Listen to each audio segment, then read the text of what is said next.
Women's Month is coming to a close, and gender-based violence survivors and activists are embarking on a walk to deliver a powerful message and to highlight the efforts of men and women in blue in preventing, combating and bringing perpetrators to justice. In the last financial year, SAPS arrested over 22,000 individuals that were linked to gender-based violence-related crimes. SABC News reporter Lerato Makola is on the ground for us on that story. Lerato, good morning to you. Thanks indeed for your time. Throughout this month, there's been obviously, a heightened debate about gender-based violence, and what can be done to arrest the scourge. And I use the word arrest in this particular instance because you have men and women in blue who have arrested 22,000 suspected individuals to be involved in gender-based violence. Talk to us a bit about that walk that is taking place there today and exactly who is involved.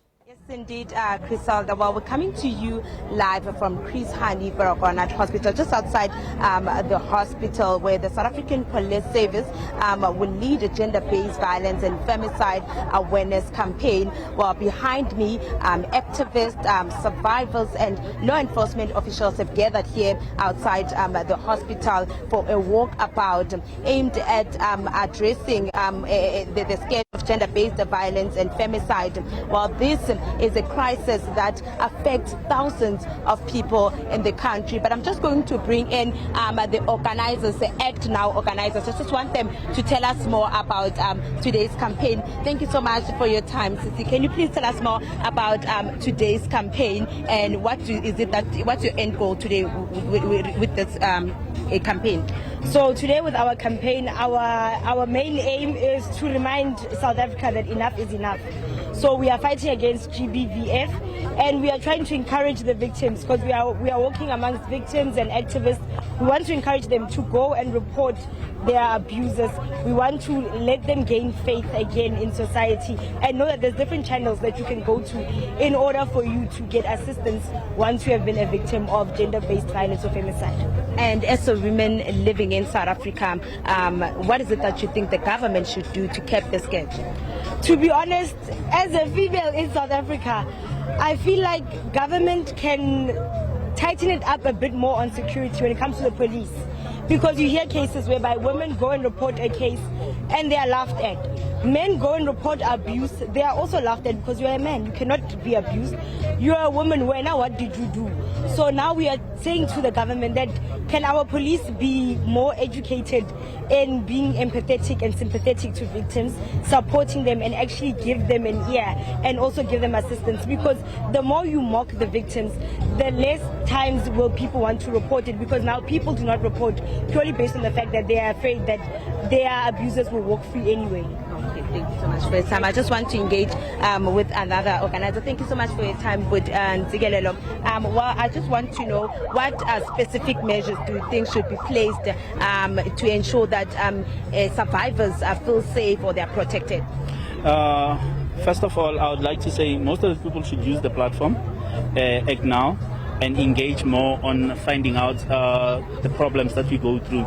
So to make sure that people are safe after all this, some of the people are not aware of this. That's why we're doing this work, so that we can engage with them, they can learn, we can teach them how to actually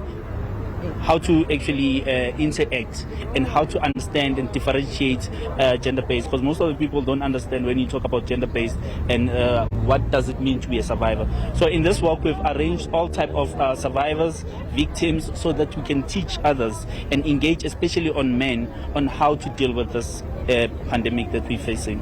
And as a man, what motivated you, or what inspired you to be part of this campaign today?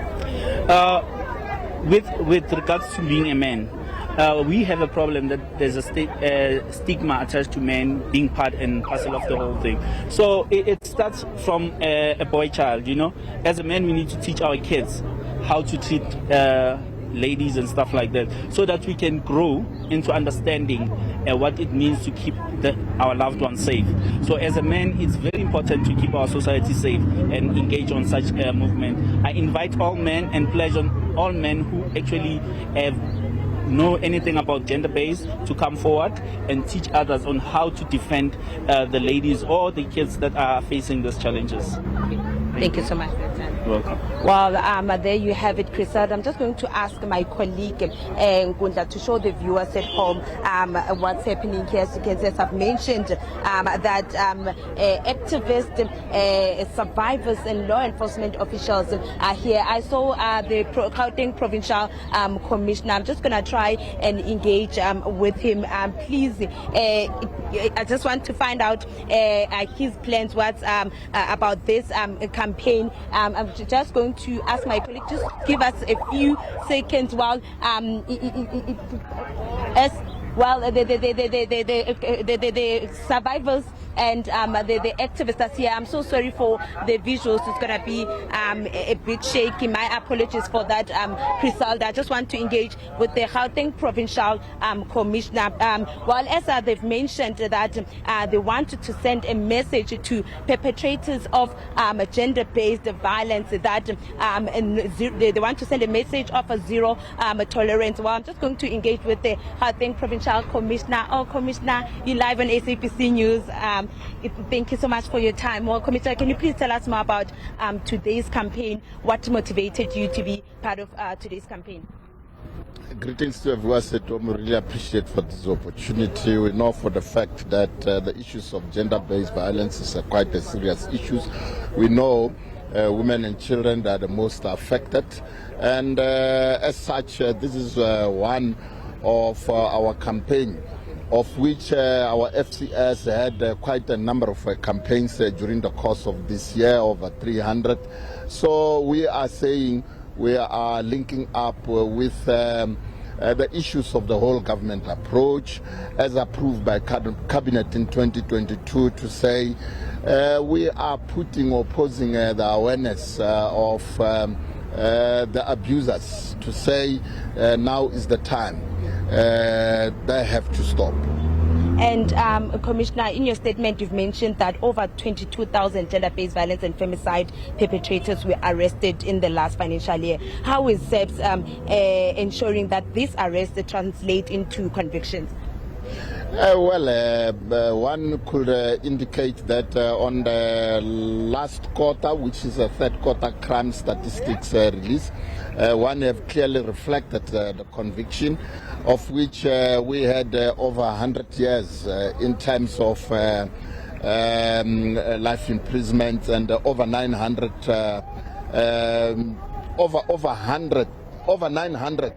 I would say convictions, which we have tallied in terms of the issues of gender-based violence.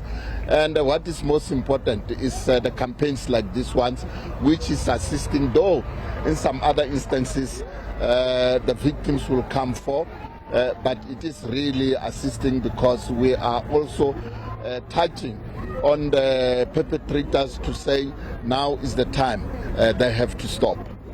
Okay. And is there a plan to increase maybe awareness and training within SAPS to ensure that all officers are sensitized and equipped to deal with gender-based violence and femicide cases?